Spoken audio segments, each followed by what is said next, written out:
down to Carter's Golf, and if that shot looks like you, then you're going to need this man's help. Welcome into the picture, Mr. Matt FRYER. I mean, it's good to see that nothing's changed, that you're still hitting shots like that. That was me all over. Right, Matt is going to help me today figure out how to improve swing path, starting particularly from the transition. So Matt, what did you see there that was wrong? There wasn't much wrong. What did you see? Let me get my list out. I think what I saw was probably the most common faults that we see when we're, as coaches, when we're giving lessons. That is, you epitomised it there really well, and it's how the transition starts from backswing into downswing, and where it starts from, I think, is the big problem that was the issue with that golf swing there. If you were to just address this golf ball for me here again, and we just take you up to the top of your golf swing, I think you'd agree with me that you tried to get the feeling that as you were coming down, this was the big starting point, coming almost towards me. When you're doing this, then as you come down, we see that the shaft starts to steepen here, and then as we're coming down, we're glancing too much from an out to in path. Depending on where the club face is, with that one we saw that it was open, we get that choppy, horrible, steep, slicey shot coming in. And when we think about the shoulders, if we simply think, well, if your shoulders, your trail shoulder, your right one for you, if that's coming towards me and the downswing, it's going to be pretty hard to get your hand path travelling from in to out, and vice versa. If you drop the shoulder too far behind, ultimately you're going to get the hand swinging out this way. So again, we're going to be glancing the golf ball too much. So what I would like you to do is try and find an equilibrium between both of them, be a little bit more neutral and get into a good position. And what we would see, if we looked at all the tour pros over history, we wouldn't see that they're starting too much with the shoulders. It all comes from the ground upwards. Yeah. So we'd see a little bump of this lead hit towards the target, and then feeling trail elbow just gathers in ever so slightly. And notice now when you get into this position, I sort of think there's two, obviously impact being the biggest point that we're trying to affect every time, but if you can get your club somewhere around here on the way back and somewhere around here on the way down, when I say around here, I mean pretty much parallel to your feet, that should be a pretty good spot, shouldn't it? Yeah, I think what I say, most golfers that we kind of teach, they all want to get to the top of the backswing. We all know they want to hit down on the ball. Yeah. So the first thing is always that, get that right shoulder. I think there's always a bit of advice, well, they get the right side of your chest or the right shoulder or the trail shoulder to cover the ball as you hit it up. You can only cover it if you go in that direction. That's what one thing you're trying to avoid. I think you made a great point as well there, trying to hit down on it.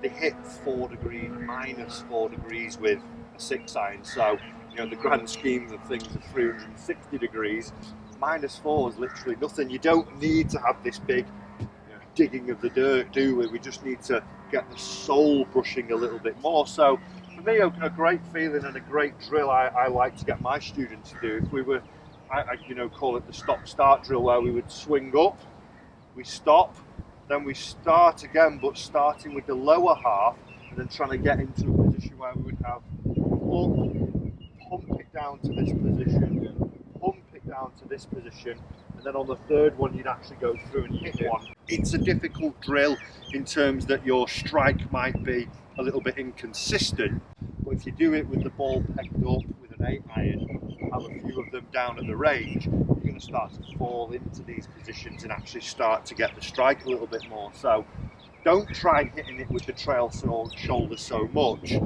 Try and feel those feet and the lower half getting active to ultimately fix your swing plane. Almost swing path, almost hit it with the lower body.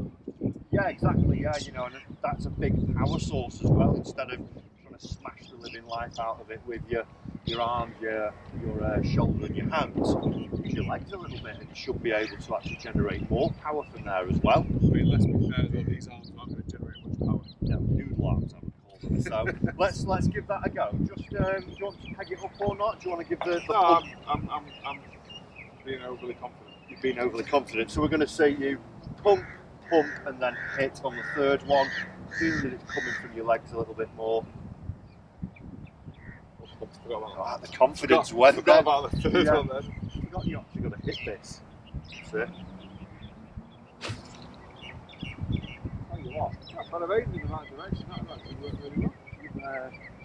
you've definitely stuck that a lot better than that first one, and even there, just a nice shallow little divot, and I'd go through maybe, you know, 10 to 15 shots, 20 shots down at the range off that tee doing that. Yeah. And even when you know, if you think back to the tour players, when we watch them on the TV, you see a lot of them doing that, don't you? Yeah. You know, they don't just sort of aimlessly waft the club in the practice swing. It's sort of a, right, put it into this checkpoint, put it in, then I'm going to go for it as I go through. They're always doing very deliberate practice swings, is what most people probably don't pick up on as much, is that you see, like, I mean, Justin Rose, and I've seen recently even Danny Willett, kind of, he's top of the backswing like that. Yeah. And now we all know that that's not how he swings a golf club, but he's doing that to kind of build some feel. So drills like this, if you can try and build some feel of how you initiate that downswing, just pressurize into that left side, allow the arms to kind of drop down vertically as the lower body pressurizes forward. And like I said, then you can let it go through. From that camera there, we can see that as well. When you're doing that little drill, notice how your body moves forwards. So we've been talking of strike and getting the pressure shifted. Yeah. One of the big faults with the amateur is I'll start with my trail shoulder, then we realise we're too steep, so we'll back up out. Yeah.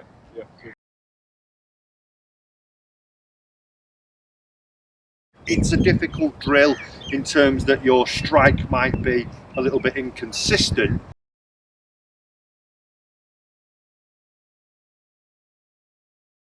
It's a great little drill, I find, just for really syncing a lot of things up and getting the strike. Let's give you a challenge here. You've got to